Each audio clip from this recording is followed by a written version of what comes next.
Chosen one. The sound has gone forth. The trumpet has been blown over your life. Everything else around you is silenced in this moment, so that heaven can reach you directly. This is not coincidence. This is the voice of eternity, interrupting your ordinary. You have always known there is something different about you. While others chase shadows, you feel the ache for something eternal. When crowds settle for shallow comfort, you sense a deeper hunger stirring in your spirit. That unease, that fire inside, is not weakness. It is the fingerprint of God marking you as chosen. In ancient days, the trumpet was never sounded without purpose. It was a call to arms, a summons to gather, a declaration that the king was present. And now, that same blast is shaking your spirit. You are being summoned not to fit in, not to wander endlessly, but to step into the destiny prepared before time began. Let me tell you a story. There was once a young man who felt buried by obscurity, day after day. He labored in silence, hidden where no applause could reach him. Yet in that hidden season, God was sharpening his spirit, like a blacksmith hammering steel in the fire. The time came when that very man, once overlooked, became the vessel God used to break open a new chapter for his people. His obscurity was not punishment, it was preparation. So is yours. Right now, your waiting is not wasted. Heaven has been writing chapters while you thought nothing was happening. Every disappointment has been shaping resilience. Every unanswered prayer has been building a deeper cry in you. Every tear has watered the ground for what is about to break forth. The apostle wrote in the second letter to Timothy, chapter 4, verse 7, I have fought the good fight. I have finished the race. I have kept the faith. This is the anthem of the chosen. You are not called to half finish, to wander off course, or to collapse in fear. You are called to endure, to press through, to finish well. The trumpet call is not just about starting it, is about carrying you to the finish line of your divine assignment. Picture yourself as a lamp burning in a darkened house. The oil seems low, the wick feels small, but the very fact that you still burn terrifies the darkness. That is who you are. You shine in spaces where shadows thought they had won. This call is urgent. When the trumpet sounded in Israel, the people either gathered quickly or missed their moment.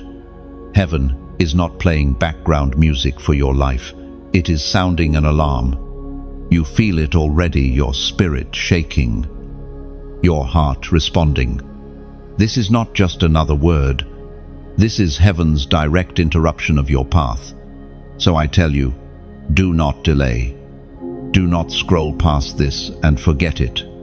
Mark this moment. If you hear the trumpet, respond to it. Share this message. Because another chosen one is waiting for their awakening. Subscribe, because you cannot afford to miss what heaven is about to release.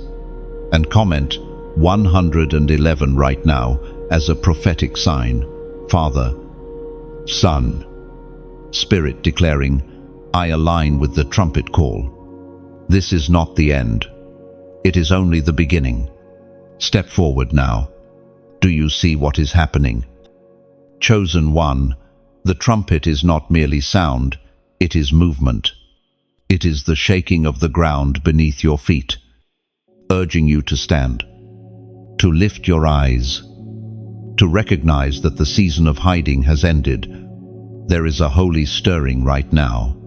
The Spirit is saying, enough wandering, enough delay, enough pretending you are ordinary. You are not ordinary. You carry a light that was meant to unsettle darkness. a voice that was meant to awaken nations, a destiny that cannot be erased. Imagine a locked chest buried under dust, waiting for centuries. Only one key fits, and heaven placed that key in your hands. This is what obedience looks like, the unlocking of treasures that have been hidden until now. Do not drop the key. Do not walk away from what others have longed to see. Your story is not over. You are stepping into pages that angels have anticipated. Every scar will testify. Every loss will be redeemed. Every weakness will become proof of His strength in you. You will not remain where you are. The trumpet is moving you forward. So, rise now. Share this word as a declaration. Subscribe so you remain aligned with the flow of what God is speaking. And do not forget to seal this moment. Write 111 inches the comments. Heaven's witness to your yes.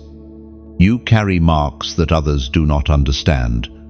Some see the scars on your heart, the memories of battles you never volunteered for, and they mistake them for weakness. But these are not the signs of defeat. They are evidence that you survived what was meant to destroy you. They are proof that you have been chosen and preserved for something far greater than what you have endured. Think of fire. To the untrained eye, fire looks like pure destruction, consuming, reducing, leaving behind nothing but ash. But anyone who understands the furnace knows that fire is also the place where gold is refined, where steel is hardened, where impurities are burned away. The marks you carry are not evidence of failure. They are the signature of the refiner who has kept you alive in flames others could not have endured. There was once a man who lost everything in a single season. Friends walked away. Family betrayed him. His possessions crumbled, and even his health was shaken. The community whispered that he was cursed, abandonné, rejected. But heaven whispered something different. Heaven saw faith that clung on even when explanations were absent. Heaven saw worship that rose even when the night refused to end. And in the fullness of time, that man did not merely survive, he was restored with double, his scars becoming a testimony that silenced every accusation. His name was Job, but his story is not far from yours. The Word of God reminds us through the writings of James, chapter 1, verse 12. Blessed is the one who perseveres under trial, because, having stood the test, that person will receive the crown of life the Lord has promised to those who love Him. This crown is not placed on the heads of those who never fought. It is given to those who fought and still stood, even trembling, even scarred, even weary. You are walking toward that crown, and your scars are the evidence that you qualify for it. Sometimes you look at yourself and wish you were untouched, unmarked, unbroken. But untouched vessels are not trusted with the heaviest assignments. An untested sword might look polished, but it will shatter in battle. Only the sword that has felt the hammer of the blacksmith and the heat of the forge can stand unbroken when enemies surround. So it is with you. You have been hammered, pressed, refined, and tempered not for decoration, but for battle. Your scars are a language in the spirit. They tell heaven that you are prepared. They tell hell that you cannot be intimidated. They tell generations that you are a carrier of survival, a witness of faithfulness without words. Your very life preaches resilience. Picture yourself as a clay jar cracked in places. To some, the cracks make it look unworthy. But when light shines inside, It is the cracks that allow the glory to pour out. Without them, the treasure within would remain hidden. Your scars are the very places where heaven's glory shines brightest. The marks of fire do not mean you are ruined. They mean you are chosen. They set you apart. They separate you from the masses who collapse under pressure. They prove that your strength is not your own, that there has been a hand greater than yours carrying you through nights that should have destroyed you. You may think of yourself as weak, fragile, or too broken to carry anything of worth. But look again. The fact that you are still here is proof enough. You have survived storms others did not. You have walked through valleys where voices around you declared it was over. Yet you kept moving. You have stood in fire. And though you smell of smoke, you still live. You still breathe. You still stand. Do not despise your scars. They are not stains, they are signatures. They tell your story in ways words cannot. They are your testimony carved into your very being. They are reminders that you were not abandoned. Even when you felt alone, you were marked by fire, and it did not consume you.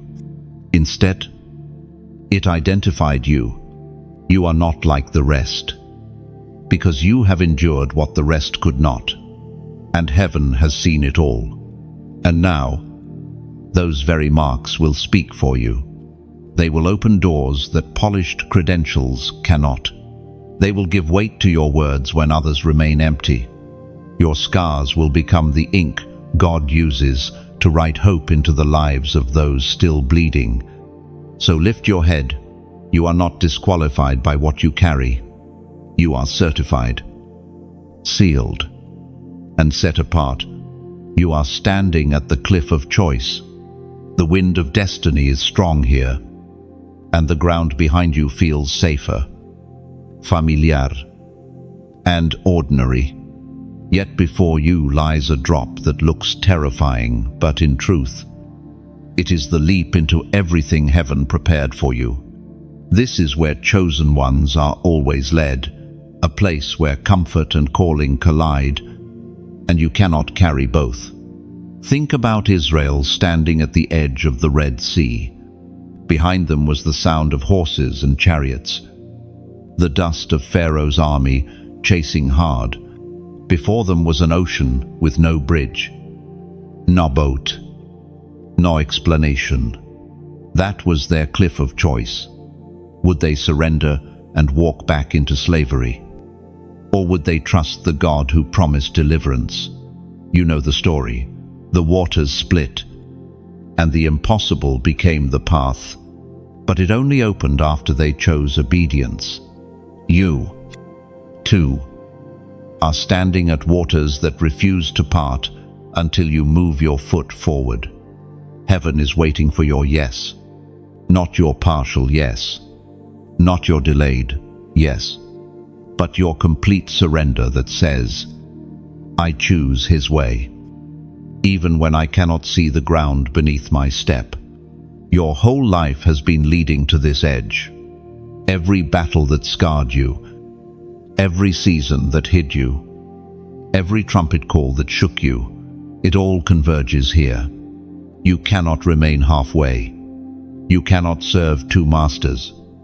You cannot balance both rebellion and obedience. The cliff demands decision. The voice of God thundered in the book of Joshua, chapter 24, verse 15. Choose for yourselves this day whom you will serve. But as for me and my house, we will serve the Lord. No, this is not a suggestion. It is a dividing line. You cannot delay forever. Every moment you postpone obedience, you give ground back to chains that once held you. Every compromise dulls your sight, and every act of surrender sharpens your spirit and aligns you closer to destiny. Picture a tree clinging to the very edge of a canyon. Its roots dig deep into stone, gripping cracks that look impossible to hold. Yet because it dares to cling where others fall, it stands taller, stronger, and more striking than trees in safer soil. That is your story. You have been positioned at the cliff, not to fall, but to prove that what anchors you is unshakable. This choice may feel frightening. It may feel like stepping off solid ground into thin air, but what you call risk, heaven calls faith. And what you fear losing is nothing compared to what you will gain on the other side. The cliff is not the end, it is the beginning of flight. And now, I call you to mark this decision. Write in the comments, I step out. Keep it short. Keep it bold. Keep it personal. This is more than typing words. It is sealing your obedience with an act of faith. When you write it, you are declaring not only to heaven, but also to yourself, that you will no longer waver. Do not underestimate the power of a small act. A step forward at the cliff of choice can split seas, silence enemy, and unlock promises that generations before you only dreamed about. This is your moment. Do not shrink back. Step forward. Speak it. Seal it. The cliff is not where you fall, it is where you rise.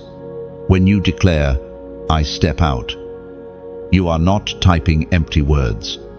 You are aligning your spirit with movement.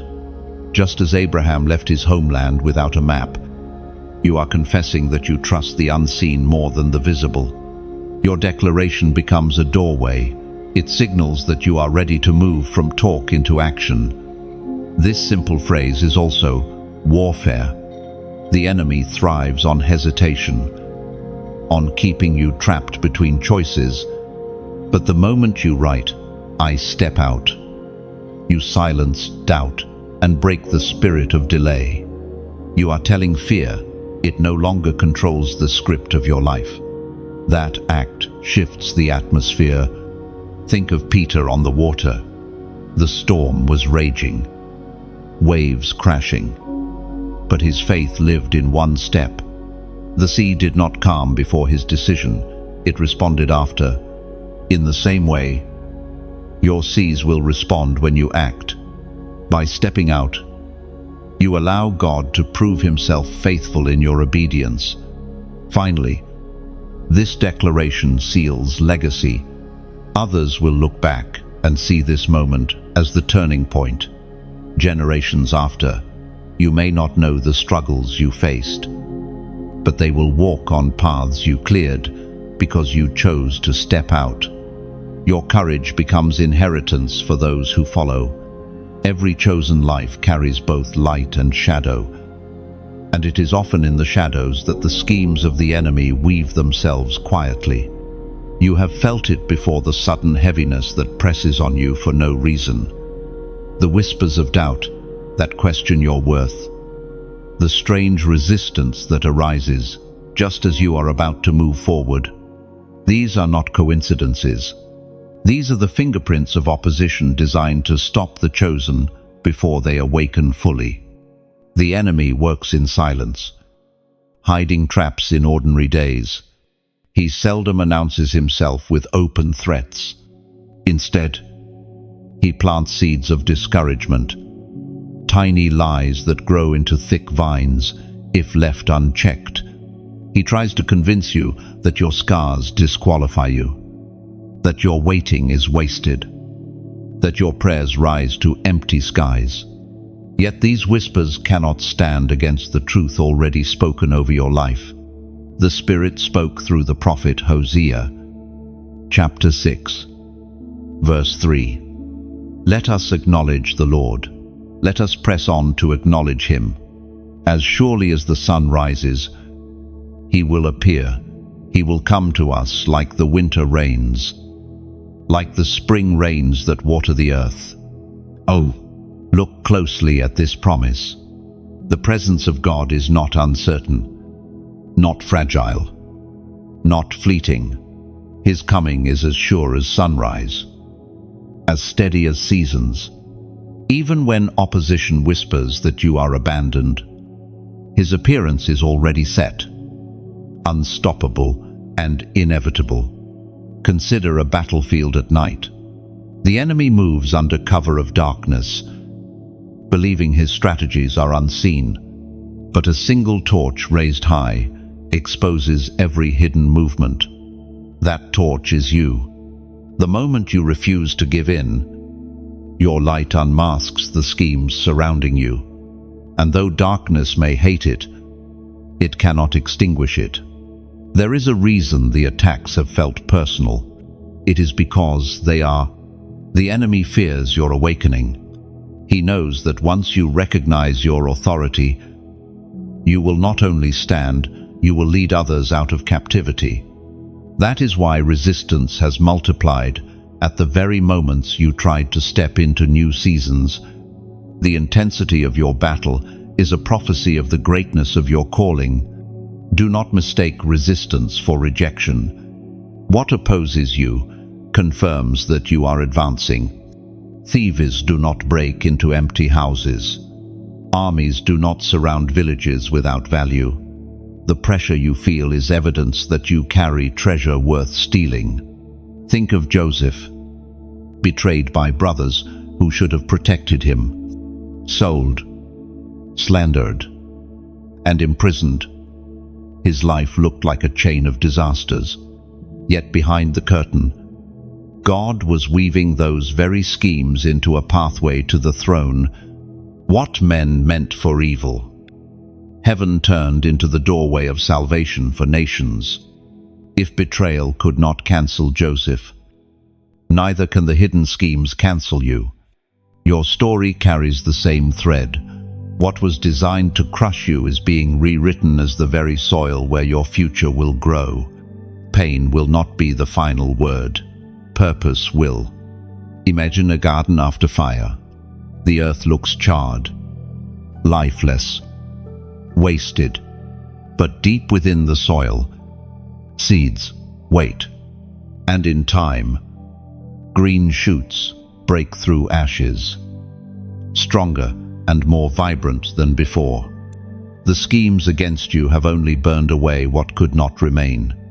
What emerges next will carry a strength the enemy cannot comprehend. So when you feel the unseen opposition pressing close, remember this: you are not fragile glass waiting to shatter. You are tempered steel forged in the furnace. Your scars are not proof of defeat. They are proof that the fire failed to destroy you. And the very resistance you face is preparing you to carry greater weight of authority in the days ahead. Lift your eyes beyond the schemes. They may look overwhelming, but they are not ultimate. What is ultimate is the word God already spoke over you, the seal He has placed upon you, and the light that no shadow can erase. The unseen resistance is not the end of your story. It is the backdrop against which God chooses to display His strength through you. Without opposition, there would be no revelation of His power. Without pressure, there would be no proof of His presence. Even the shadows serve a purpose. They sharpen your eyes to discern the difference between lies and truth. They teach you to lean, not on your own strength, but on the one who never fails. Shadows may surround you, but they cannot suffocate the light within you. So, walk forward with steady steps. Do not let fear interpret the season. What looks like a wall is often the doorway. What feels like an ending is usually the beginning. The God who called you has already gone ahead, and His appearing will not be delayed. There comes a moment when the path divides: on one side, a crown; on the other, chains. The crown is not made of gold alone, nor are the chains made of iron. The crown represents surrender to the King of Kings, and the chains represent the refusal to let go of what cannot last. Every chosen one must face this choice. You cannot hold both. The struggle is real. The heart wants to serve God, yet the hands sometimes cling to what feels safe. But safety is often the greatest chain. It looks harmless, but it keeps you from ever stepping into your true inheritance. The crown, on the other hand, feels heavy, for it carries responsibility and surrender. But it is the only weight that leads to glory. Think of a runner who reaches the finish line. No one remembers the chains he once carried, the distractions he once fought. What matters is the crown placed on his head, the reward for his endurance. In the same way, your destiny is not measured by what slowed you, but by what you chose to carry across the finish. The Apostle reminds us in his first letter to the Corinthians, chapter 9, verse 25, "Everyone who competes in the games goes into strict training. They do it to get a crown that will not last, but we do it to get a crown that will last forever." ND. This is the crown set before you. It does not fade. It cannot rust. It cannot be stolen, but it requires your yes, your surrender, your decision to put down the chains of compromise. And as you listen now, let me speak plainly from the heart. This channel, these words, and this flow of messages are part of that crown journey, not only for me as the vessel, but for you as the receiver. Together, we are building something eternal, a stream of light that reaches those in their darkest nights. And for that, I need your partnership. I say this with gentleness. If the Spirit has touched you here, if this word has spoken life to your weary soul, consider sowing back into the very soil that feeds you, not as obligation, not as a price tag, not as a transaction, but as an offering, like pouring oil on an altar, saying, "Lord, thank you for what you've spoken. Let this word flow to others." 2. Okay, think of it like a lamp burning in the night. Oil keeps it alive. Without oil, the flame weakens and dies. Every gift you give, whether small or great, is like fresh oil poured into the lamp. It keeps the fire burning, so others, too, can see the light. Some may be one message away from hope, one word away from turning back to God.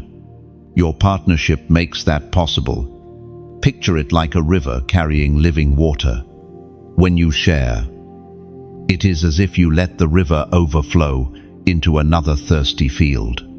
When you like and subscribe, you are digging deeper channels so the river never runs dry in your own land. And when you donate, it is like planting hidden wells along the path, wells you may never drink from, but someone weary and wandering will one day find and be revived because of your generosity. But hear this, whether or not you give, whether or not you contribute in that way, you are loved, you are valued, and you are chosen. This message is not for sale, it is a gift of grace. What you choose to do with it will always remain between you and God. Let this moment remind you that crowns are eternal, but chains are temporary. What weighs on you now will not last, but what you surrender into God's hands will outlive you. Choose the crown. Choose the weight that leads to glory, not the chain that leads to regret. And as we walk together, let us carry this flame forward. Like, share, and subscribe, so you remain connected to the stream of words heaven is releasing. And if you feel led, donate as you are able, not because you must, but because you want the light to keep burning. Together, we can carry this torch further than one voice alone ever could. The crown or the chains both stand before you now. Heaven leans in, waiting for your choice. May you choose well. And remember, the crown is not only for you. Every decision you make, every act of surrender, becomes a seed that future generations will harvest. Your yes today may be the reason someone tomorrow finds their way back to God. So lift your eyes. The crown is closer than you think, and the chains are weaker than they appear. Walk forward with courage, carrying the light, knowing that heaven itself is cheering you on. There are moments in life when heaven confirms what has already been spoken in your spirit. These confirmations come in symbols, signs, and patterns that others may overlook. But the chosen cannot ignore.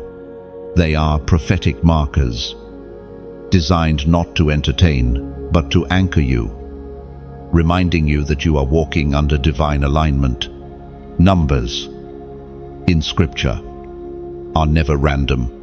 They carry weight, meaning, and prophetic voice. 7 declared completion. 12 marked government. 40 spoke of testing. Numbers are woven into the very rhythm of God's dealings with His people. And today, heaven has placed a number before you not to confuse you, but to seal what He is already whispering into your life. Think of Noah, who watched rain fall for 40 days and nights, each drop confirming what God had spoken. Think of Israel, wandering 40 years, each sunrise reminding them that their promise was ahead. Think of Jesus, fasting 40 days, every hunger pang a declaration that man does not live by bread alone. Numbers testify. They witness silently, yet powerfully. The ancient words recorded in the book of Proverbs, chapter 16, verse 9 remind us, in their hearts humans plan their course, but the Lord establishes their steps. This is why numbers matter. They remind us that your steps are not random. Even when you plan one way, heaven aligns another. The pattern becomes the proof. The sign becomes the seal. Let me paint a picture. Imagine a compass in the hand of a traveler. He thinks he knows where north is, but the needle trembles and pulls him back to the true direction. That needle is like prophetic numbers in your journey. They realign you when you drift. They anchor you when you doubt. And they whisper, "This is the way, walk in it." You may feel uncertain in this season. Perhaps your prayers have stretched long without answer, or doors have shut in places you expected favor. But these prophetic markers are heaven's way of saying, "Do not panic, I have not forgotten you." Your path is not lost. Your steps are established. Think of Gideon. He asked for confirmation with fleece, once wet and once dry. God did not scold him for seeking a sign. Instead, God graciously gave it, because Gideon's mission was too great to leave him in doubt.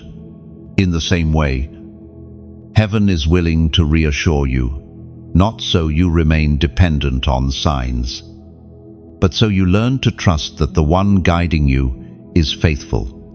And so, today, there is a prophetic act set before you. It may seem small, but heaven often hides greatness in small obedience. As a mark of your agreement with what God is speaking, comment the number 777 below. Why 777? Because 7 is the number of completion and divine perfection, and 3 sevens together declare a triple seal: body, soul, and spirit brought into harmony under God's design. When you write 777, you are testifying that you are aligning, not halfway, but completely. with his purpose. Some may see it as simple typing, but heaven sees it as a prophetic echo. Every act of agreement is a nail driven into your destiny, fastening you more securely to the promise.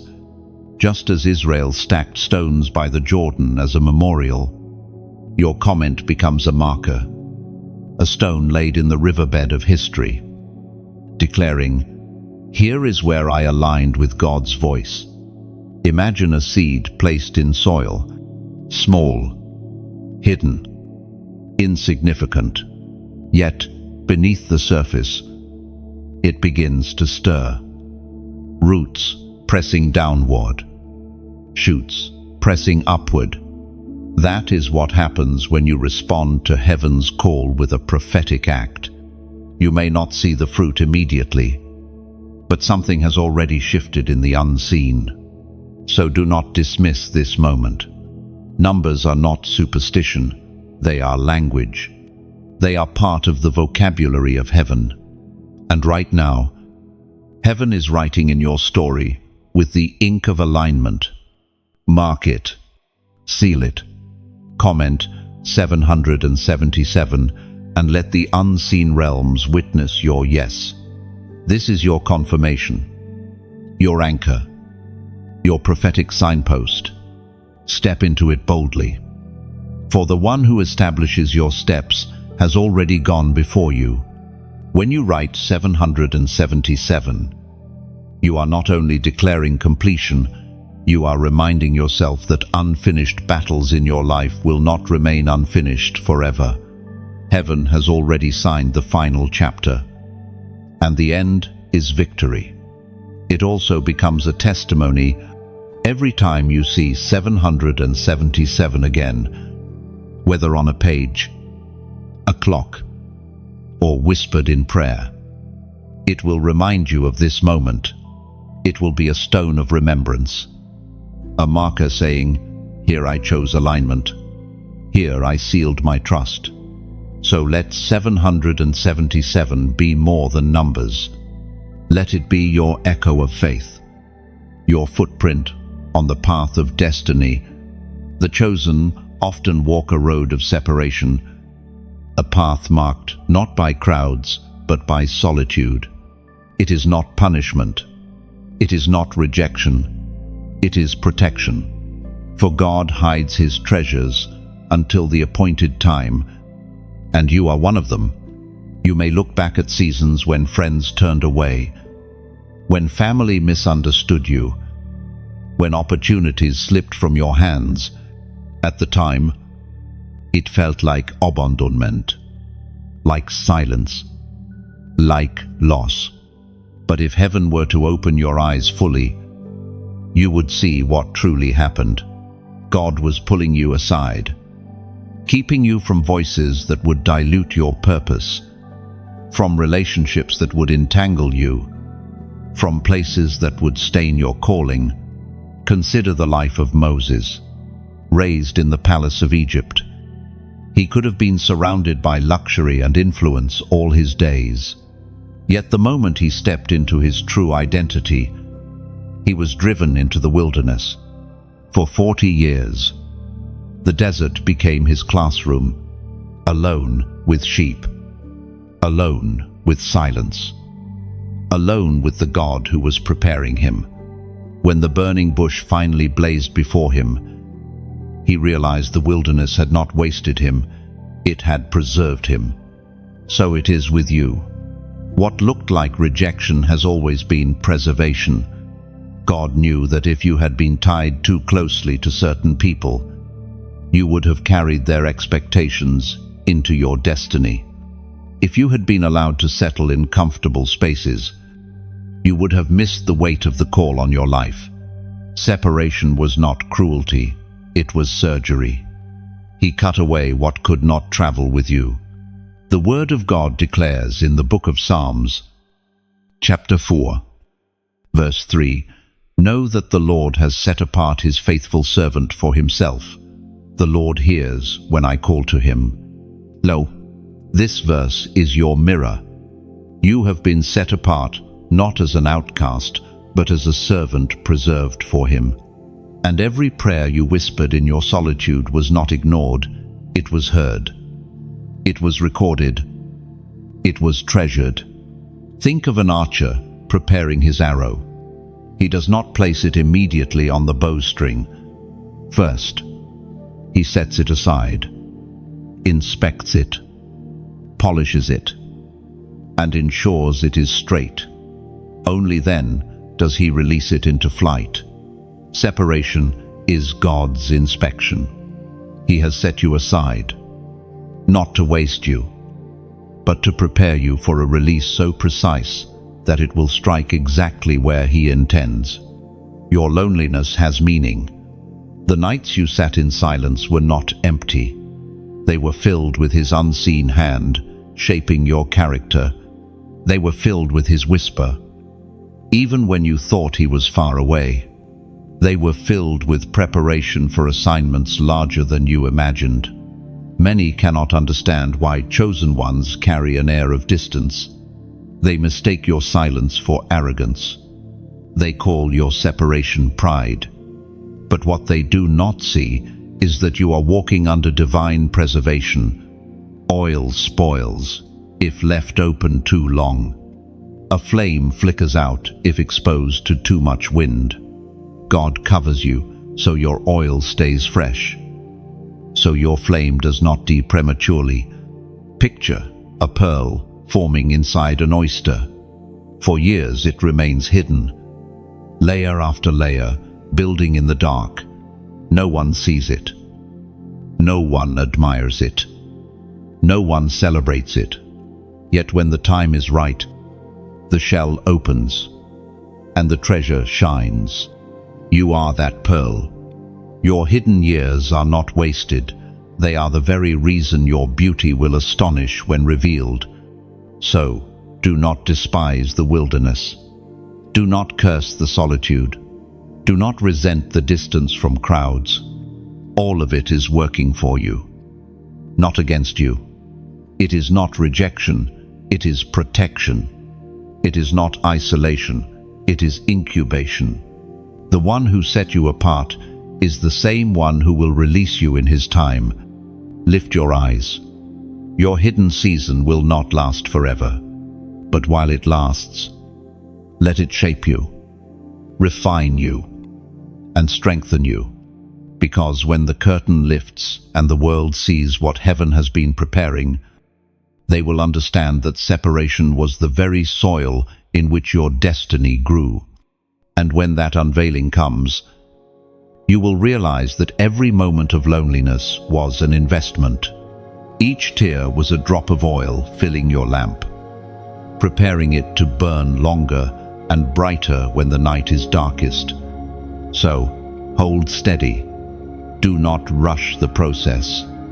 The God who hid you knows exactly when to reveal you. And when He does, your story will silence every doubt and magnify His faithfulness. There is a reason why your presence unsettles certain atmospheres. You may not say a word, yet the room shifts when you enter. Some people avoid eye contact. Others grow uncomfortable, and still others feel drawn without understanding why. This is not coincidence. It is the authority you carry. The light within you is not decoration. It is a force that disrupts darkness. Darkness thrives in secrecy. It feeds on silence, on hidden places where lies can fester. But when light appears, shadows lose their power. They cannot argue. They cannot resist. They must flee. That is why you face resistance. You are not simply a believer. You are a carrier of light. And that light announces to every hidden force, your time is over.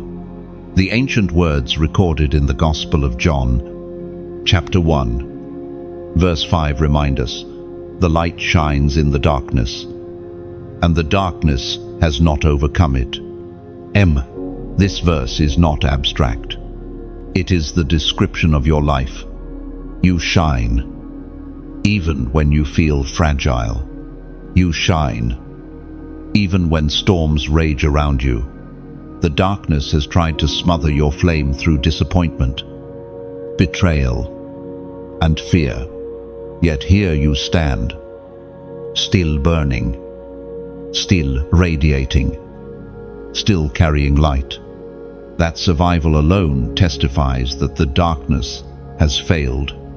Think of a candle in a cavern. The cavern is vast, heavy with shadows, intimidating in size. Yet when the candle is lit, the shadows bend back. The cavern does not shrink, but it cannot swallow the flame. So it is with you. You may feel small against the weight of the world, but your flame carries authority far beyond its size. This is why your words matter. When you speak truth, lis unravel. When you declare hope, despair weakens. When you choose forgiveness, bitterness loses its grip.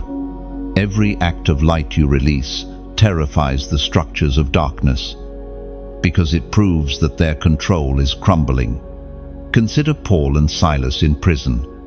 The chains clamped tight, the walls closed in, and the night grew heavy. Yet their song of praise shook the ground itself. Doors flew open, chains fell, and captives walked free. The darkness of that prison was pierced by light that no walls could contain. That same authority rests on you. You may not always feel strong, but authority does not depend on feeling. It depends on identity. A police officer's badge may be small, but it represents the entire government behind him. In the same way, your identity in Christ carries the weight of heaven. Demons do not tremble at your personality, they tremble at the authority stamped on you. Picture yourself as a lighthouse on a storm-tossed coast. Ships struggle in the waves, unable to see the shore, yet your beam slices through rain and fog, guiding them to safety. You may not know who is watching, but your light saves lives. Without your beam, many would crash against the rocks. That is the magnitude of your presence in this world. The enemy knows this. That is why he has tried to silence you, to convince you that your voice is too small, your influence too limited, your flame too fragile. But lies cannot change reality. You carry light that darkness cannot overcome. Even creation itself echoes this truth. Stars shine in the night sky, not in competition with each other, but each fulfilling its role. Some are massive, others faint, but together they declare that darkness has boundaries. Your life, like a star, may look small from afar, but it pierces night and testifies of something greater. So, walk with confidence. Do not hide your flame to make others comfortable. Do not dim your light out of fear of judgment. You were not chosen to blend in with shadows. You were chosen to disrupt them. The moment you enter a place, the spiritual atmosphere shifts, not because of you alone, but because the one who is light himself burns within you. And when the time comes that you doubt your impact, remember this: light does not need permission to shine. It simply shines, and that shining is enough to expose, to guide, to heal, and to declare victory over the darkness. You are a bearer of that light. Walk into every room as if heaven just opened its doors, because through you, it has. Even when you feel unnoticed, the darkness notices. Your light unsettles what others cannot see. And that is why the resistance grows sharper when you rise. It is confirmation, not condemnation. So keep burning, keep shining. The world may never measure the full reach of your light, but heaven records every flicker as eternal victory. There are crossroads in every chosen life where hesitation becomes as dangerous as outright rebellion. You know this moment well, the tug of conviction pulling you forward while the weight of fear chains your feet. Delay is never neutral. It is disobedience dressed as caution. The cliff of choice is no longer behind you. It stands before you now. When God speaks, He does not whisper to entertain you. His voice is invitation, but it is also command. To hear and not respond is to harden your heart one layer at a time until the voice grows faint.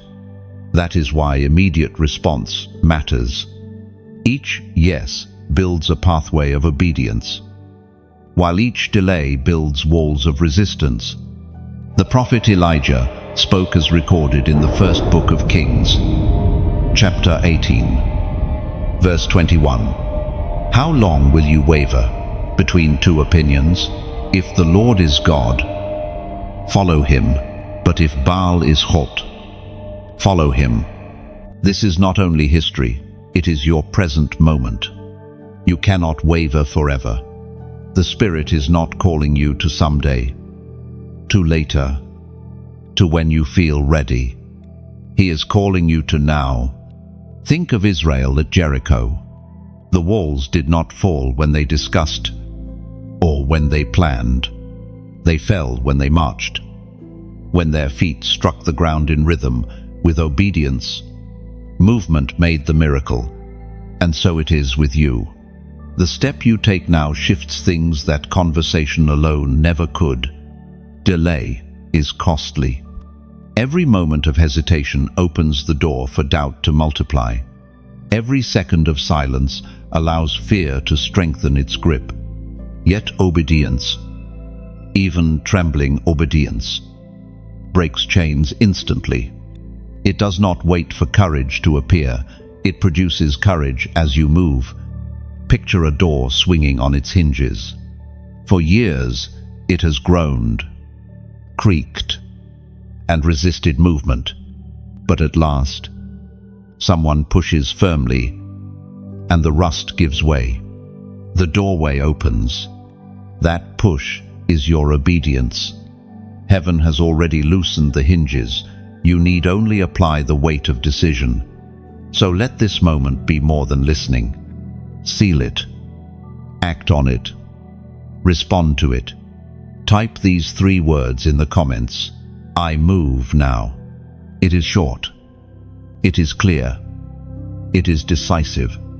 And as you write it, let your heart align with the meaning behind it. I refuse delay. I refusa compromise. I will step forward in obedience, no matter the cost. Some may think it small, but heaven sees it as covenant.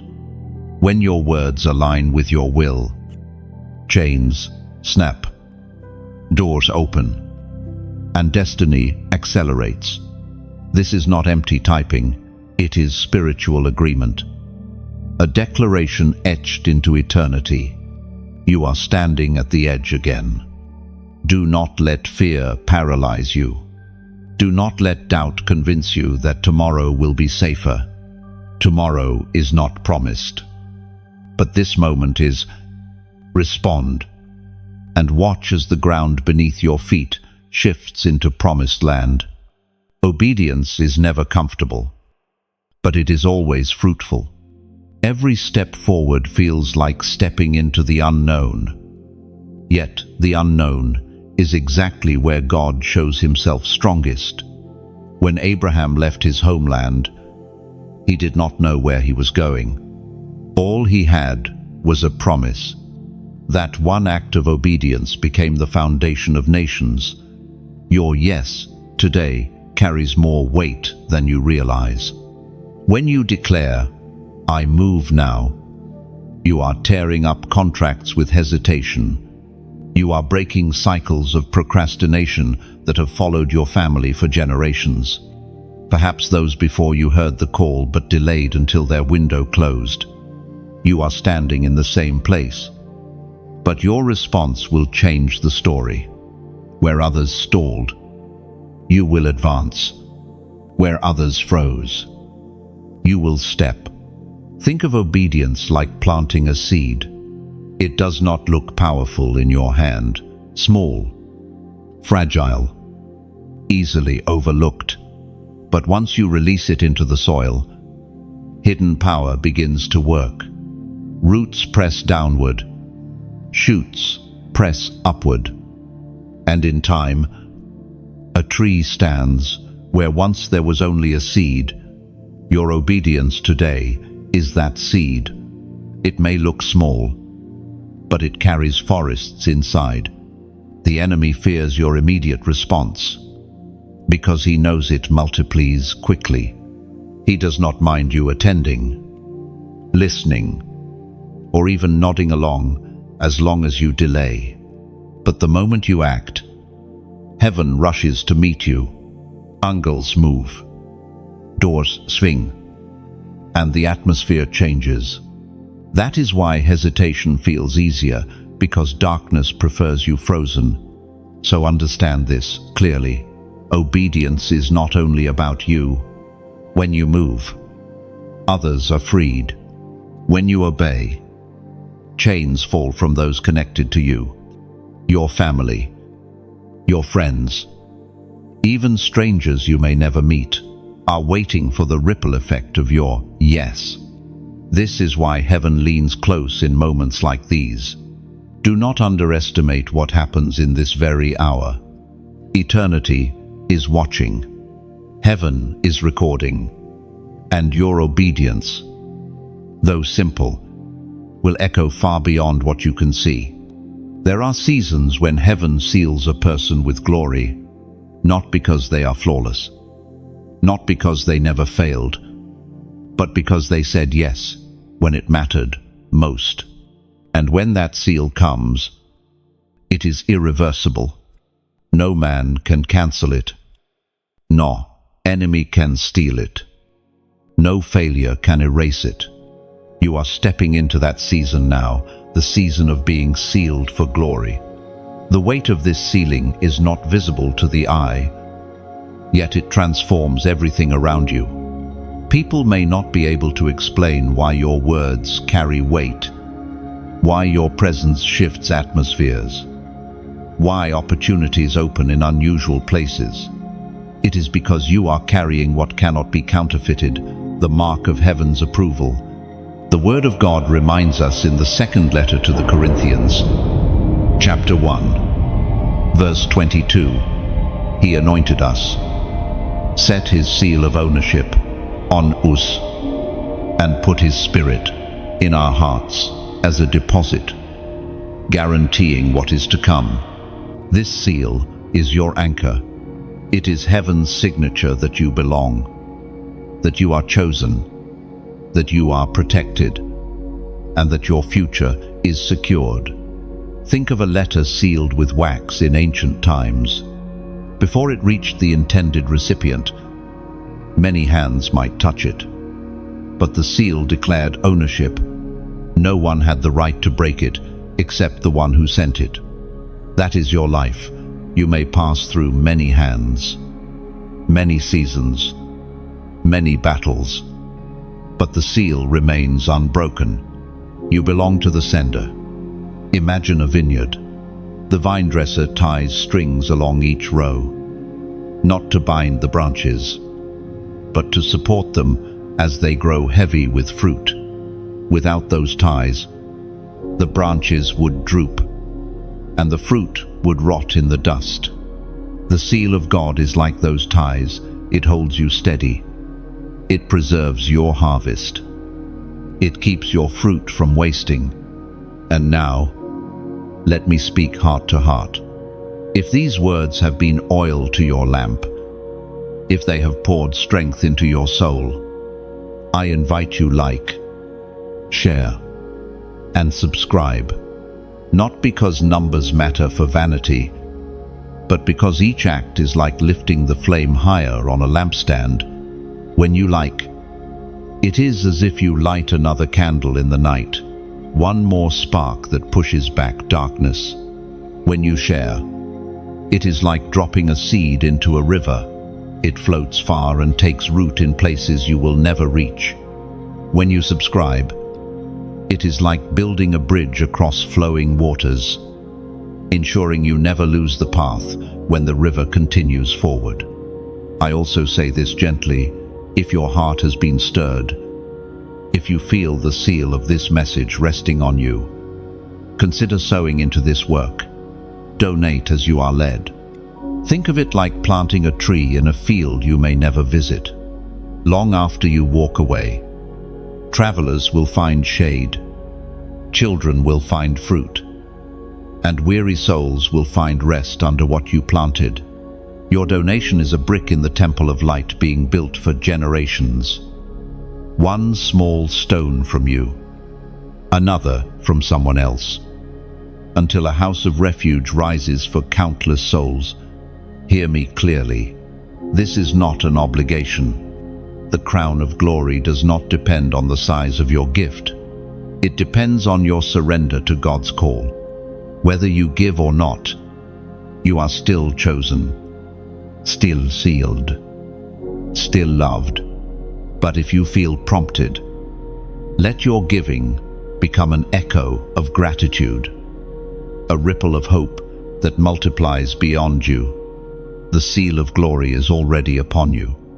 Every trial that tried to break you has only proven that you are unbreakable. Every valley you walked through has become oil for your anointing.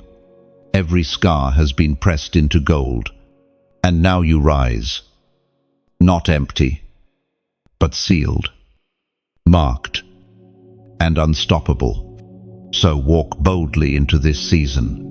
Know that you are carrying heaven's stamp. Know that you are walking under divine ownership.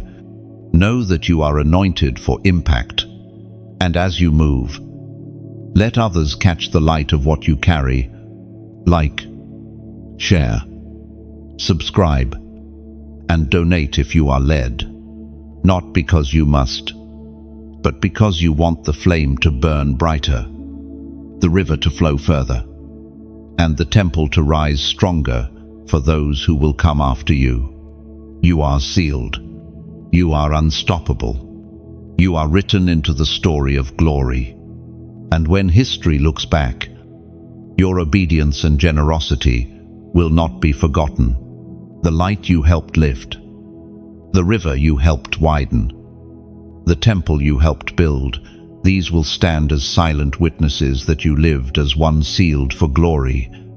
What you release today will echo in eternity tomorrow. The weight of glory is never carried lightly. It rests on the shoulders of those who have walked through valleys, wrestled with storms, and survived the refining fire. You have felt this weight, though you may not have had the words for it. It is that sense of being pressed beyond what you thought you could bear, yet discovering strength you did not know you possessed. Glory is not a decoration. It is not a shining crown handed without cost. It is substance, density, a heaviness that demands endurance. Just as a vessel must be strong enough to hold precious oil without shattering, so too must your life be prepared to hold what God is pouring into you. The weight you have felt was not random suffering, it was training. The writer of Hebrews, chapter 12, verse 11 declares, "No discipline seems pleasant at the time, but painful. Later on, however, it produces a harvest of righteousness and peace for those who have been trained by it." Emily, your trials have been discipline, not punishment. They have trained you to endure, to carry weight. Others could not. They have built in you the resilience to stand when storms batter and voices doubt. That is why the chosen are often misunderstood. People see the strength but do not know the nights of tears that built it. They admire the glory but overlook the training that shaped it. Think of an athlete who lifts heavy weights day after day. At first, The load feels unbearable. Muscles trembling, breath failing. But with each repetition, the body adapts. The strength grows, and what once broke him becomes his routine. Your journey has been much the same. Achburden, though crushing at first, has expanded your capacity. Now you carry what once seemed impossible. Glory is weight because it carries responsibility. To shine is not for self-display, but to reflect the one who called you. To influence is not to gain applause, but to guide others toward hope. That is why the weight presses so hard. It demands humility. It breaks pride, so that only the presence of God can be seen through you. Picture a potter shaping clay on the wheel. The pressure of his hands presses from every side, squeezing, stretching, reshaping. To the clay, it feels like crushing. To the potter, it is design. Every press defines purpose. Every spin prepares capacity. And in the end, the vessel emerges capable of holding what it could never have contained without the shaping. That has been your life, pressure forming you for purpose. Many would rather escape the weight, but the chosen learn to embrace it, because within the heaviness lies hidden treasure. The Apostle Paul spoke of this when he called it a treasure in jars of clay, fragile vessels, yet carrying surpassing power. The cracks in your jar do not disqualify you, they reveal the glory inside. Consider a tree growing on a wind-swept hill. The gales beat against it year after year. Its branches twist. Its bark bears scars. Yet its roots dig deeper with every storm.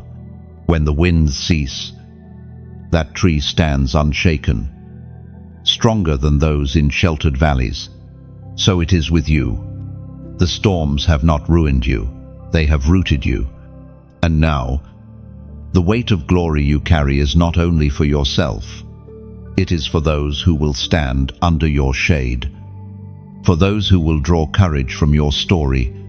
Your endurance becomes their hope, your scars become their map, your resilience becomes their lifeline. The chosen do not live easy lives. They live purposeful ones. Every trial has prepared you to carry authority. Every valley has trained you to walk with compassion. Every fire has taught you to shine brighter, not dimmer. So when you feel the weight pressing on your shoulders, do not despise it. Recognize it for what it is, the sign that you are trusted, the sign that heaven has seen in you the strength to hold more, the sign that your story is not small, but a testimony being written for generations. You are not crushed by the weight of glory. You are defined by it.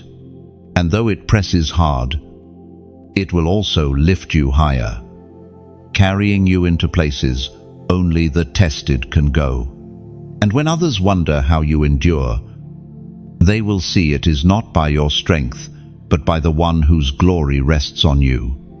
The weight you carry is proof of his trust, and in time, that weight will turn into wings, lifting you into the fullness of your calling. There are moments when heaven calls you not just to hear, but to respond, not just to believe quietly, but to act publicly. This is one of those moments. What has been sown in secret now asks for a visible seal, a prophetic act that aligns your life with the covenant of God. All throughout Scripture, we see that God invites his people into covenant. With Noah, it was the rainbow arching across the sky. With Abraham, it was the stars that stretched beyond counting. With Israel, it was the blood on the doorposts during the night of deliverance. And with you, it is a moment of surrender marked by faith. The covenant is not about religion, it is about relationship. It is heaven's way of saying, I will not leave you. I will not forsake you. My promises are yours, and my presence is with you. Yet every covenant requires a response, a sign that you accept and align yourself with the eternal promise. The Word of God declares in the book of Deuteronomy, chapter 7, verse 9, Know therefore that the Lord your God is God. He is the faithful God, keeping his covenant of love to 1,000 generations of those who love him and keep his commandments. No, you are part of that covenant love. You are standing in a story that began long before you were born and will continue long after you are gone. Your faithfulness now is not only about you, it ripples forward into the lives of those who will come after.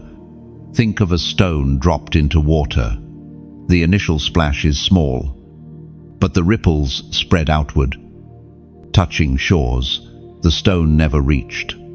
Your act of covenant today is the same. It may feel small in your hands, but heaven multiplies it into generations. And so, to seal this moment, I invite you to mark it with a prophetic act. Write in the comments, 888. End 1. Why 888? Because 8 is the number of new beginnings, of resurrection, of stepping into what has never been before. 3 8s together declare a triple renewal: body, soul, and spirit reborn under God's promise. It is heaven's reminder that your old chapter is closing and your new one has already begun.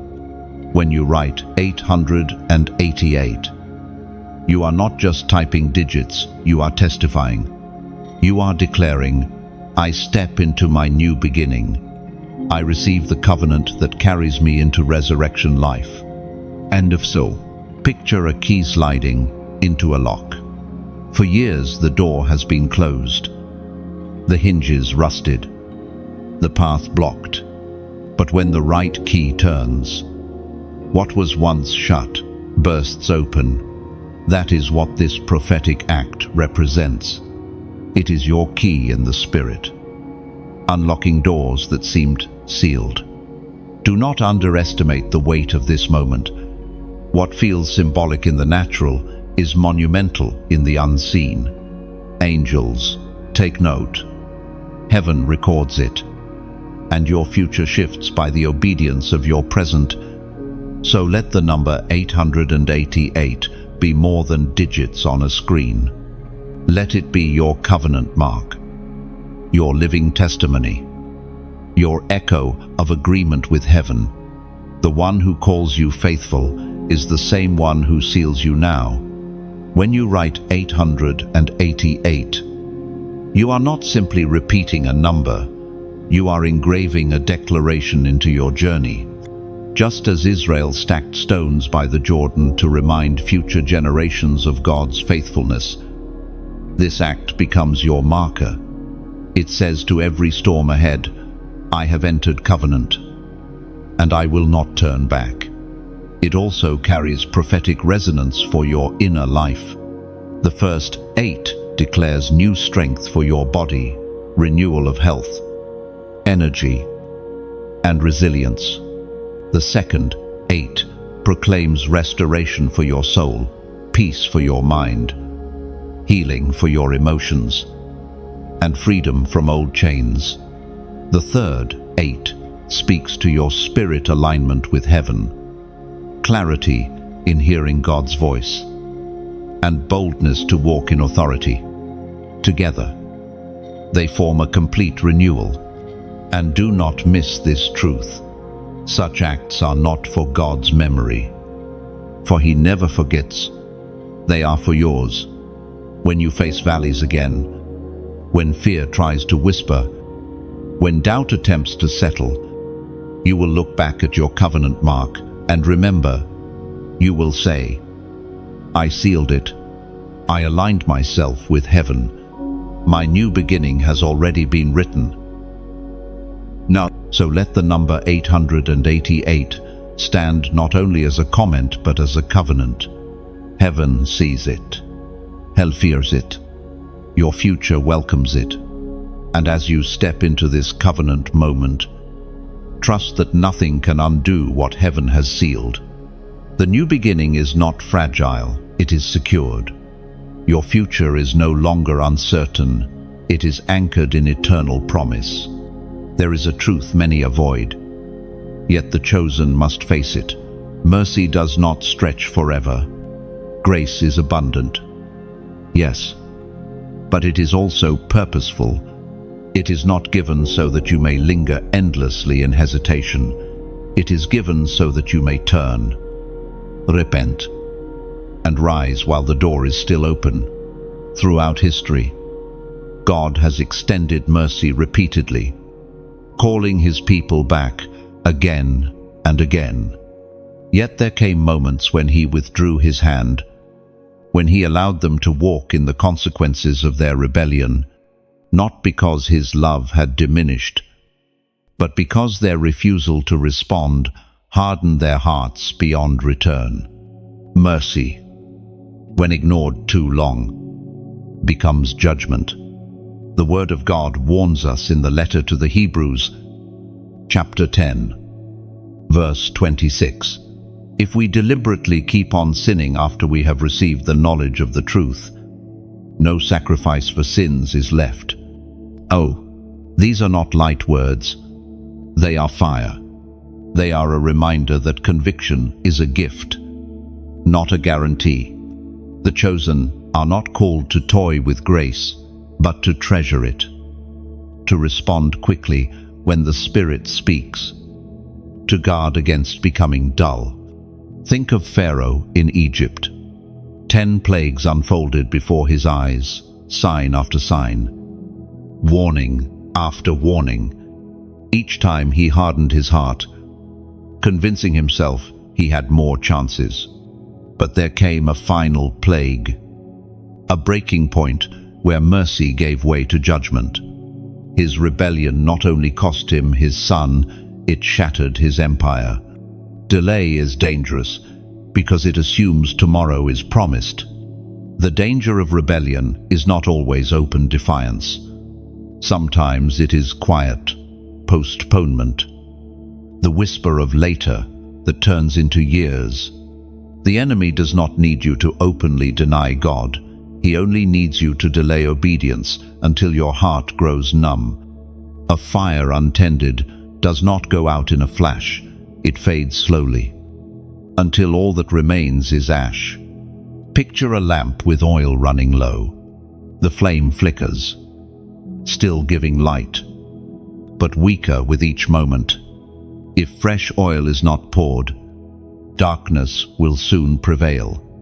This is the state of a soul ignoring conviction. The Spirit nudges, whispers, convicts, but without response. The oil runs dry, and when the flame dies, the room fills with shadow. Mercy's window is still open for you. The fact that you feel stirred, the fact that you sense these words pulling at your spirit, proves that God's hand has not left you. Conviction is the evidence of his love, but that same conviction carries urgency. For one rebellion too many can silence it forever. Think of Esau, who sold his birthright for a bowl of stew. In the moment, it seemed trivial, just a meal, just a choice. But Scripture says later, when he wanted to inherit the blessing, he was rejected. He found no place for repentance, though he sought it with tears. This is the sobering truth. Some windows, once closed, cannot be reopened. That is why the Spirit presses you so strongly now. He knows the cost of delay. He knows the danger of numbness. He knows that every act of rebellion layers blindness over your eyes until light no longer pierces. To warn you is love. To stir you is mercy. To leave you silent would be abandonment. and he has not abandoned you. Consider the image of a cliff at dusk. The ground is solid, the air still, but night is falling. Each step backward feels safe, yet it inches closer to the edge. Eventually, the ground ends. The fall is sudden, irreversible. That is the picture of ignoring mercy. It is not dramatic at first. It is subtle, but it always ends in collapse. Yet hear this: the very fact that you are still reading, still breathing, still feeling the weight of these words is proof that the door has not yet shut. Grace has not run out for you. The Spirit is not silent. The window of mercy is open wide, but it will not remain open forever.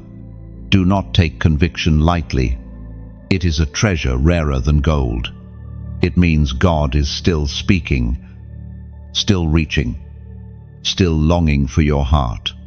To feel the sting of these words is proof that He loves you too much to let you go. Mercy is present now. Respond while it is here. For when the window closes, regret cannot reopen it. And the chosen are not called to regret. They are called to glory. So treasure this moment. Let it awaken you, shake you, and remind you that time is sacred. Mercy is here, but it is not endless. Choose to honor it now, before the window closes and silence replaces invitation. There is a remnant in every generation, those who refuse to bow, those who stand when others fall, those who carry the fire of holiness in a world drenched in compromise. You are part of that remnant. You may not always feel strong. You may not always feel seen. But heaven recognizes you as one of the set-apart ones, chosen to carry victory in an age of defeat. The remnant has always been small. When the flood came, it was 8 souls in the ark. When the prophets were silent, it was Elijah standing alone on Mount Carmel, thinking he was the last voice left, only to discover God had preserved 7,000 who had not bowed to Baal. When Jesus hung on the cross, the crowds mocked, but a remnant clung to hope. God has never needed a multitude to change history. He has always worked through a faithful few. The prophet Haggai recorded in chapter 2, verse 9, "The glory of this present house will be greater than the glory of the former house. And in this place I will grant peace, declares the Lord Almighty." This word was spoken to a small group of exiles who returned to ruins. They looked at crumbling stones and felt despair. Yet God called them His remnant. He reminded them that what was ahead carried more glory than what was behind. The same truth speaks to you now. You may see ruins in your life, broken dreams, fractured relationships, battles that left scars, but God declares that what is coming will carry greater glory. Being part of the remnant means being misunderstood. The crowd may see you as stubborn, intense, unwilling to blend in, but your separation is your strength. The remnant does not follow the tide. It holds ground when waters rise. Like a rock in the river, it resists the current and becomes the very foundation for bridges. Others will walk across. Picture a battlefield after the clash. Smoke rises. Weapons are scattered. Silence lingers. Many have fallen, but a small group still stands. Scarred, but unbroken. That is the remnant. Their survival is not luck, it is purpose. They stand not only for themselves, but as proof that the war was not in vain. Your scars, your survival, your resilience, all of these declare that you are part of something bigger. The remnant is not chosen for comfort, it is chosen for conquest. Its assignment is to rebuild altars, restore truth, and reignite fire where ashes remain. And you, though weary, carry that flame. Do not despise the size of the remnant. Gideon's army began with thousands, yet God reduced it to 300. Why? To show that victory does not belong to numbers, but to obedience. The remnant is never defined by how many stand, but by how fully they stand. Consider a spark in the forest. It looks insignificant, barely noticeable. But when the wind carries it, entire landscapes ignite. The remnant is that spark. Though few, their faith can blaze through nations, lighting revival where despair once ruled. Your presence in this remnant is not accidental. Every loss you endured, every pruning you suffered, every season of separation, all of it has been preparation. God has been stripping away what could not stand the fire, so that only what is pure, faithful, and unshakable remains. And now, the world needs the remnant. It needs voices unafraid to declare truth, hands willing to rebuild, and hearts determined to stay faithful. While many chase comfort, the remnant carries conviction. While many bend to pressure, the remnant stands tall. While many fade into compromise, the remnant burns brighter with each trial. You may feel small, but you are not alone. Heaven has aligned you with others scattered across the earth, hidden yet burning. Together, though separated by distance, you form a living army, unseen yet unstoppable. So take courage in your role. You are not forgotten, not sidelined, not wasted. You are the remnant, scarred but victorious, weary but steadfast, small in number yet mighty in purpose. And the glory that rests upon you will outshine the ruins behind you. The remnant is like embers in a dying fire. At first glance, they seem faint, fragile, almost gone. But when the wind of God breathes, those embers burst into flame again, stronger than before. You are that ember. Even if the crowd overlooks you, heaven has counted you. The silence of your stand, the hiddenness of your obedience, has not been wasted. You are preserved for a divine hour. And when the moment arrives, the remnant will rise not with noise, but with undeniable fire. Through them, nations will remember that light is stronger than darkness. There comes a point where the chosen stand at the final crossroads. One path leads to the crown, eternal identity, unshakable purpose, a life sealed in glory. The other leads to being discarded, living beneath calling, surrendering inheritance, fading into silence. At this crossroads, neutrality is not an option. To hesitate is to drift. To drift is to lose what was meant to be yours.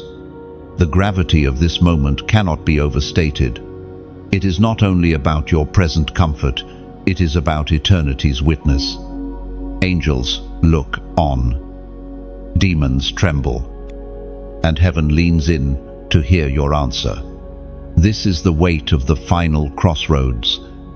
The ancient words in the book of Revelation, chapter 3, verse 11, declare, I am coming soon. Hold on to what you have, so that no one will take your crown. The crown is not just a prize, it is identity. It is the Father's way of saying, you are mine, you endured, you overcame. But crowns can be forfeited, not stolen by force, but surrendered by neglect, by compromise, by silence at the very moment you were meant to speak. Picture a torchbearer in a relay. The flame is passed into their hands. They can choose to run with it, carrying fire to the finish line, or they can stumble, let it drop, and watch it die in the dust. That is the choice at the final crossroads. And now, let me speak plainly. Your response here matters, not only in the unseen, but in how you choose to stand with this message, this mission, this calling, when you like, share, subscribe, comment, or give. You are not merely interacting with content, you are joining the run, carrying the torch. Think of it like a lighthouse built stone by stone. Your like is one stone placed carefully, steadying the tower. Your share is another stone, raised higher, widening the beam so ships lost in storms can find safe harbor. Your subscribe is the act of returning to build again, day after day, until the lighthouse cannot be shaken. Your donation, if you feel led, is like pouring oil into the great lamp at its center. Without oil, the tower is silent. With it, the light pierces miles of darkness, and your comment is like carving your name into the stones of that lighthouse, an eternal mark that says, I was part of this light, I stood with this flame. Notice this, none of these acts are demanded. No one forces a builder to lay a stone. Each act is a choice, an offering of love. That is what makes the lighthouse stand so beautiful. It is the collective gift of those who believed light was worth the labor. And what of the flame? Every donation, whether small or great, is like placing oil in a lamp. The lamp may look ordinary, but when the flame touches the oil, light fills the house. That light is not only for you, it spills into the lives of strangers, into nights darker than you may ever know. Do not think lightly of such choices. To click, to share, to subscribe, to comment, to give, they seem small in the moment, but they are eternal in effect. They ripple like waves, touching shores unseen, guiding lives you may never meet. But I remind you again, this is not pressure. This is invitation. The crossroads do not force, they reveal. They reveal who will run with the torch and who will set it down. Whether you build, pour, share, or simply walk away will always remain your choice. Still, eternity records the steps you take here. At the final crossroads, the crown is waiting, but it requires decision. Neutrality forfeits it. Engagement secures it. Each act of alignment, whether silent prayer, bold sharing, faithful giving, becomes another thread woven into your crown. Picture yourself years from now, standing in eternity. The light you helped lift will shine back at you. The lives reached, the hearts restored, the captives freed. They will be part of your story. And the crown placed on your head will not only reflect your survival, but your willingness to build light for others. So stand at this final crossroads with clarity. Do not drift. Do not delay. The crown is too precious to surrender. Choose to build, to shine, to invest, to carry, like, share, subscribe, comment, donate if your heart is stirred, not because you must, but because it is beautiful when the chosen rise together to keep the flame alive. You are here, chosen for this very moment. Step with courage. Carry the torch. Hold fast to your crown. There are times when heaven allows glimpses of what is to come. Moments when the veil lifts and the future shines through, like morning light breaking over the horizon. These visions are not given to satisfy curiosity, they are gifts of endurance, meant to remind you that your journey has purpose and your labor is not in vain. For the chosen, tomorrow is not an accident. It is the unfolding of promises written long before you breathed your first breath. Even when today feels heavy, tomorrow has been secured. Even when the path looks uncertain, the outcome has already been sealed by the one who holds eternity in his hands. The Apostle Paul wrote in his letter to the Romans, chapter 8, verse 18, I consider that our present sufferings are not worth comparing with the glory that will be revealed in us. These words are a compass for your heart. They remind you that pain is temporary, but glory is eternal. The tears of today are not wasted. They water the soil of tomorrow's joy. The nights of silence are not empty. They are wombs where miracles are being formed, waiting for the appointed time to be birthed. Think of Joseph again. Betrayed, sold, imprisoned. His present was filled with suffering. But one dawn came when the prison doors opened, and he was elevated to stand before Pharaoh. What looked like wasted years became the very preparation for ruling with wisdom. His future was never random. It was always intentional. Your future holds the same intentionality. Every detour, every delay, every disappointment has been stitched together into a larger design. What you see as fragments, heaven sees as a mosaic, each piece necessary to form the picture of your calling.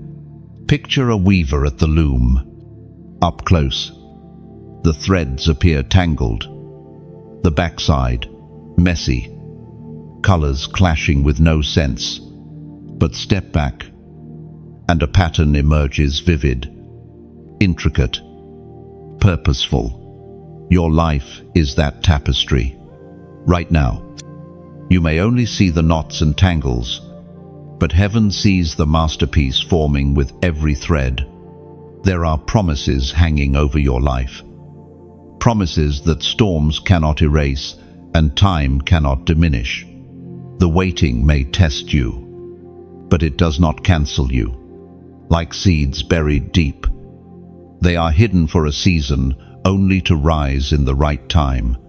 And when they do, they will not be fragile shoots, but strong trees, rooted and unshakable.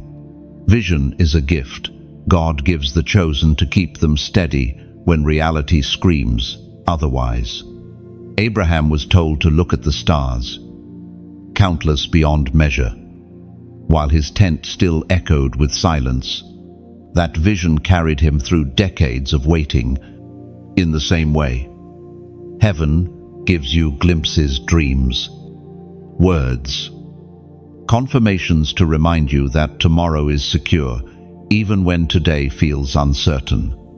Do not dismiss these glimpses as imagination. They are divine hints, breadcrumbs along the path to assure you that you are not lost. They whisper of victories yet unseen, of breakthroughs yet unclaimed, of songs yet unsung. Imagine standing at dawn, the horizon still dim, the air still cool. Slowly, the first rays pierce the sky, painting it gold and crimson. The full sun has not risen yet, but the promise of its arrival is undeniable. That is your tomorrow. The dawn has already begun, even if the day is not yet complete. And when it fully breaks, you will see why the waiting was necessary, why the pressing was purposeful, why the silence was sacred. What is coming is not random blessing but prophetic fulfillment. The very reason you were preserved through nights of trial. So lift your eyes. Do not measure your destiny by the shadows of your current valley. Measure it by the certainty of the rising sun. For just as dawn cannot be stopped, neither can the future God has prepared for you. And when the fullness of that day comes, you will recognize that nothing was wasted, not a tear, not a prayer, not a single night of wrestling. Every hidden struggle will be revealed as preparation, every unseen battle as training for the stage of glory. Your tomorrow will not merely restore what was lost, it will multiply beyond what you imagined. Like Job, who received double after his season of trial, your story will shine brighter because of the darkness you endured. The promise is not survival, it is abundance. It is victory. It is destiny unfolding in its appointed time. So hold steady in the in-between. The horizon is not empty, it is alive with color waiting to break forth. Trust that the author of your story has already written the next chapter, and it ends not in defeat, but in the triumph of glory. There comes a sacred silence when the last seal is broken. It is the moment when heaven reveals that nothing was accidental, that every tear, every test, every trembling prayer was part of a divine orchestration leading to this final unveiling. The story of the chosen does not end in uncertainty, it ends in confirmation. You may have wondered along the way if you missed your turn, if your failures disqualified you, if your scars proved you were too broken, but the last seal proves otherwise. It is heaven's way of saying, everything you carried was counted, everything you endured was seen, and everything you hoped for is now confirmed.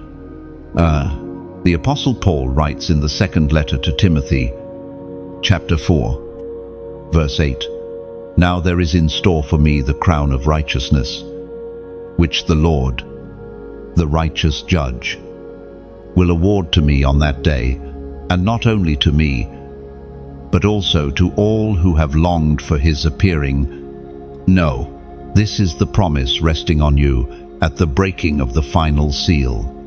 The crown is not only for Paul, not only for prophets or apostles long gone, it is for you, the one who longed, the one who endured, the one who still stands with eyes lifted to eternity.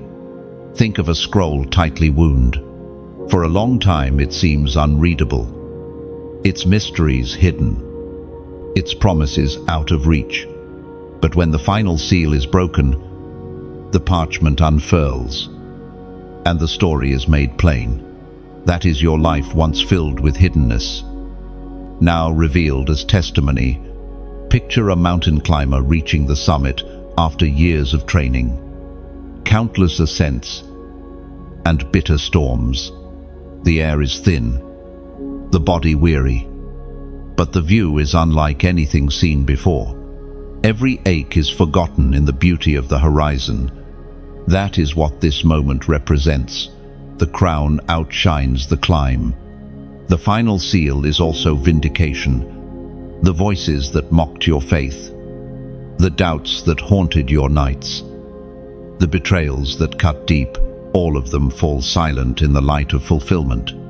The seal is God's declaration that you were never foolish to hope, never wrong to trust, never naive to keep walking when the path seemed dark. Imagine a courtroom where false accusations have piled against you, papers stacked, witnesses lined, judgment heavy. Then the judge rises, strikes the gavel, and declares, innocent, vindicated, free. That is the sound of the final seal breaking. Every accusation loses power. Every shadow of guilt is erased. Every weight of shame is lifted. But more than vindication, the last seal carries reward. It is not only the end of trial, but the beginning of inheritance. Just as a will is read after the final seal is opened, so too does heaven release what has been reserved for you. Promises long delayed are poured out. Blessings long prayed for are fulfilled. Dreams once buried rise again, not as wishes, but as reality. This moment also shifts your identity.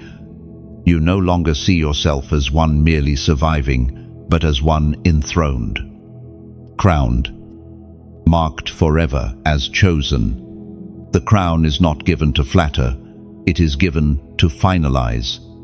It is the eternal stamp that your journey was not wasted. Your obedience was not forgotten, and your calling was not in vain. Consider the image of a bride walking down the aisle. For years she prepared, waited, endured seasons of longing, and at last the doors open, the music rises, and she steps into the moment for which she was always intended.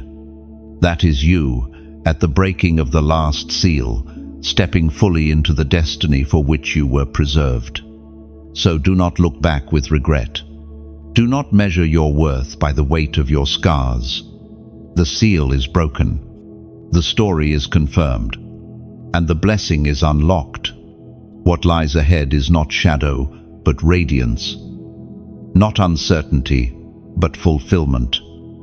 Not silence, but song. You have reached the end of this journey, but it is not an end at all. It is the beginning of eternity's unfolding chapters, where glory outweighs pain, where victory silences struggle, and where crowns shine brighter than the heaviest night you ever endured. And when the crown is finally placed, you will realize it was never about how perfectly you walked, but about how faithfully you endured. The crown is not a reward for the flawless. It is the inheritance of the faithful. From this place, every unanswered question fades. Every shadow of doubt dissolves. What remains is light, joy, and the unshakable certainty that you were chosen, carried, and crowned for such a time as this. Chosen one, you have walked with me through every seal, every trumpet, every revelation of this journey. From the first stirring call to the breaking of the last seal, your spirit has felt the weight, the warning, and the blessing. And now you stand, not as one wandering, but as one awakened. But let this not be the end, it is only the beginning. The flame you carry is not meant to stay hidden. It is like a lantern lifted high on a hill. When you like, it is as if you breathe wind into that flame, letting it burn brighter. When you share, you are passing the lantern to someone still stumbling in the dark. When you subscribe, you are choosing to walk together, keeping the fire alive through every season. And when you comment, you carve your name into the foundation stones of this house of light, declaring, I was part of this flame. And if you feel led to donate, know this, it is like pouring fresh oil into the lamp so it can shine longer, reach further, and guide more souls home. None of these acts are obligations. They are invitations. Each one is a way of saying, I choose to keep the light alive, not just for me, but for others too. So let this be your moment to act with joy, not pressure, to respond not from duty, but from love. For when the chosen rise together, each adding their spark, their stone, their oil, the flame becomes unstoppable, the lighthouse unshakable, and the story unforgettable. You are chosen, you are sealed, you are crowned, And now, you are called to let your light reach further than you ever dreamed. And so, as this journey closes, may your heart remain steady, your spirit unshakable, and your crown secure. May every step ahead be guided by light. Every word you speak carry hope, and every act of love ripple into eternity. You are chosen. You are marked. You are never alone.